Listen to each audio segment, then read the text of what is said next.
What's up, everybody? Yu-Gi-Oh! 101 discussions. Here to speak on what I believe to be the top decks for this format is going to be. Now, I spoke on my deck expectations for 2014, or at least early 2014.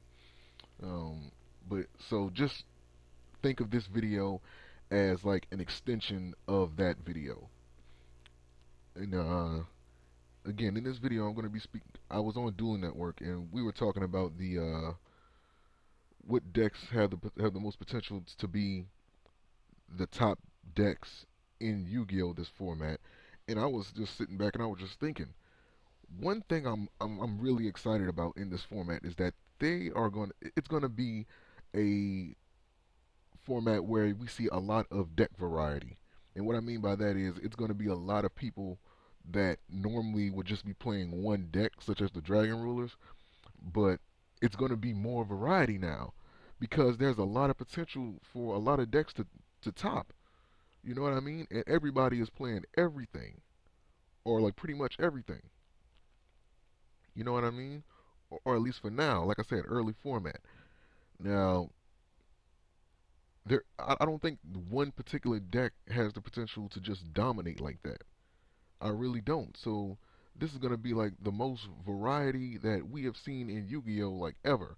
Because anybody who's been playing this game for as long as I have, you know that there's always been in every single format up until now, there has always been just one particular deck that has just dominated, that everybody just seems to nut hug, you know, and it just gets ridiculous. But this format, I really don't.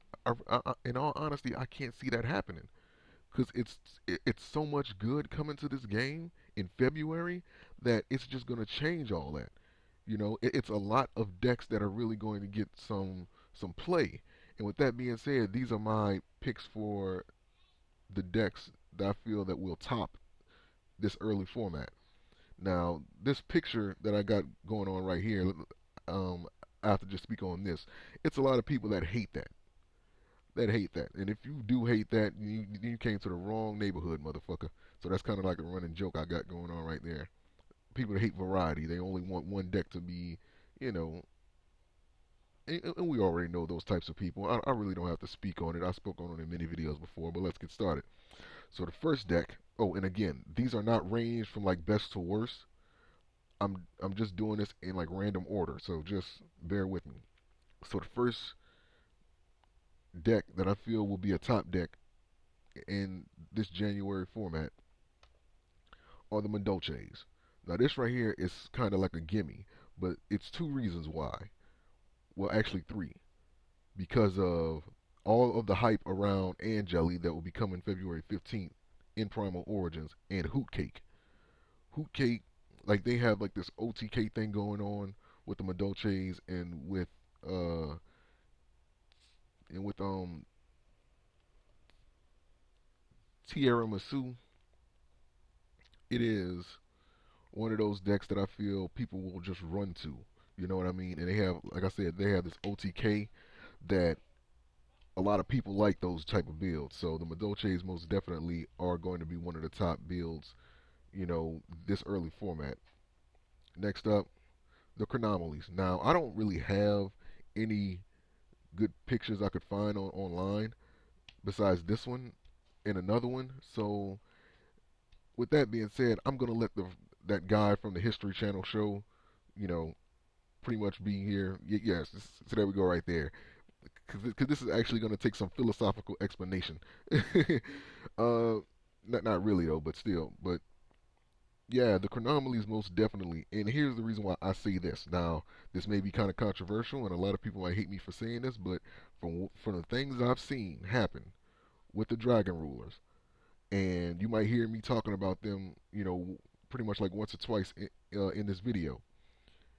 The Dragon Rulers, when they are those drag queen users, as I call them, when they got when it was announced that all of the adults would be limited, they just ran from them. It was like, well, fuck, if they're gonna be limited, it's really no sense in me playing them anymore. Of course, you had some people that still played them because they were gonna miss them. Like I said, people play Dragon Rulers this past format religiously to the point where they wouldn't. You didn't see anything else. You hardly seen anything else. You know, and if you were paying attention to Yu-Gi-Oh, then you know this to Yu-Gi-Oh, then you know this to be true. But it seems like all those people that were playing Dragon Ruler literally just flocked right over to the Chronomalies. And it, like, literally, the Chronomalies just got popular out of nowhere. And I believe that to be the reason. As soon as the Dragon Rulers got announced that they would be limited, they just flocked right over to the Chronomalies. And Nebra Disc is one of those cards that gives Chronomalies that extra push. You know, it's been used frequently because it adds that extra normal summon, which is always a good thing and which is helpful to the Chronomalies because, you know, their best cards are Exceed monsters. So since that just helps them out with that, of course they're going to be played. So I feel like Chronomalies most definitely will be a top deck this early format. Next up are the Geese. Now, a lot of people are saying that, you know, that the Geese won't top. Here's the reason why I say this. The Geese have somewhat of a loop with them where they just basically can draw a bunch of cards, empty out their opponent's hands, and you can get cards like Zeal Gigas on the field a lot quicker. And if I'm not mistaken, I believe I've seen somebody on Dueling Network use this to get out Shooting Star Dragon.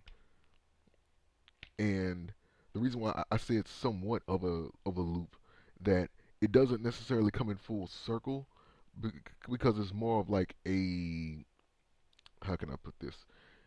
It's more of like a semicircle, you know. It doesn't really do a full loop.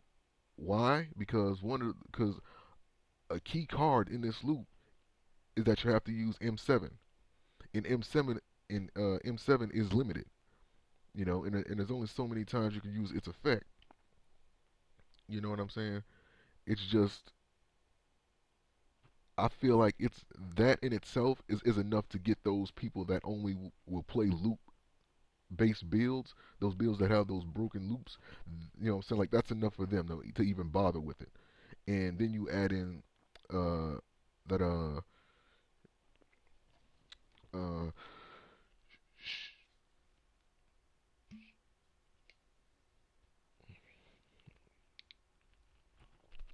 give me a sip of water. But yeah, then you add in some cards like Shooting Star Dragon. Yeah, that's good incentive because you got people that will literally only play Shooting Star Dragon and or Quasar Dragon religiously. So I'm gonna say that Geese pretty much are gonna top, are gonna be one of the top builds you see in in this early format. Next up, the Mermails. Now, I found this picture online. Supposedly this is supposed to be some type of custom playmat, and the guy's name is CCAYO. I don't really don't know how to pronounce that, but he did this playmat, so you know, like, he did a pretty good job. And you got fucking boss monster in the middle, just sitting there, just flipping everybody else off, because that's exactly what the Mermails did for a short time. However, I'm kind of reserved on whether or not this will actually be a quote unquote top deck this early format, simply because of this card, Diamond Dust. Like I mentioned in my deck expectations, this is going to be one of the most side deck cards in the game. You know what I mean?